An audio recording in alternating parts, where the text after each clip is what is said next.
You've probably heard Atlanta called a black Mecca, right? A real symbol of success. But what if that whole image, what if it's hiding a perfectly functioning trap? In this explainer, we are digging into a pretty provocative theory from our source material that really questions the entire economic setup of the city.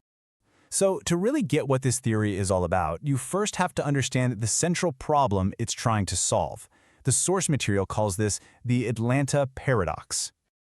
And here it is, the big question that gets everything started. How can a city that is so famous for being a beacon of black opportunity and success, how can it also be the single hardest major city in America for poor people to climb up the economic ladder? I mean, it's a huge contradiction, and that's the puzzle we're going to unpack right now. Well, the source we're looking at has a pretty jarring answer to that question. It's a theory it calls the rat trap. And that quote right there, it just completely flips the script on how we're supposed to look at this problem. The source is arguing that we shouldn't see Atlanta's low mobility as some kind of system failure. No. Instead, it suggests the system is working exactly the way it was designed to, not as a ladder you can climb, but as a trap. So, what does that actually mean? Well, the basic idea is that the city is built to attract people and everything they bring. Their creativity, their culture, their work, and then, right at the critical moment, it captures all that value before it can ever become real, independent, community-owned wealth. To make this whole thing less abstract, the source actually breaks the trap down into its different parts, almost like a machine. So let's take a look at the anatomy of how this thing supposedly works. Okay, so according to the source, this trap has three key parts. First, there's the Mecca lure, which is kind of like the bait. Then you have the proxy spring, which is the trigger. And finally, there's the captivity cycle, which is the mechanism that just keeps the whole thing going. First up, you've got the lure, and the source calls this the cheese. This is that powerful branding of Atlanta as a black Mecca. You know, the city of black mayors, black CEOs, cultural icons. This incredible image of success is what pulls people in. But what is this cheese actually trying to attract? This is a really key point. The source has a specific term for it, true value. And we're not just talking about money here. It's the people's creativity, their cultural influence, their labor, all of that collective energy that's drawn in by the promise of the Mecca. Okay, so once all that true value is inside the city, that's when the second piece clicks into place, the proxy spring. The source has a much simpler name for it, the rug pull. This is the exact moment the trap snaps shut, and it's supposedly triggered right when a community starts to build real economic power of its own. And listen, the source does not mince words here. This isn't just a setback. It's described as a deliberate act of legislative and judicial kidnapping. The idea is that it's designed to completely disorient a community and strip away any power they've just managed to build.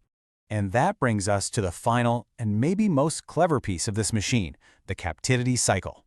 According to the source, this is what makes the trap so darn effective. It's a self-funding loop. The revenue and wealth the community generates are actually used to pay for the very system that's holding them in place. So that's the theory. It's pretty heavy stuff. But how does the source claim this trap actually plays out in the real world? Well, it points to some very specific examples to show this rug pull in action.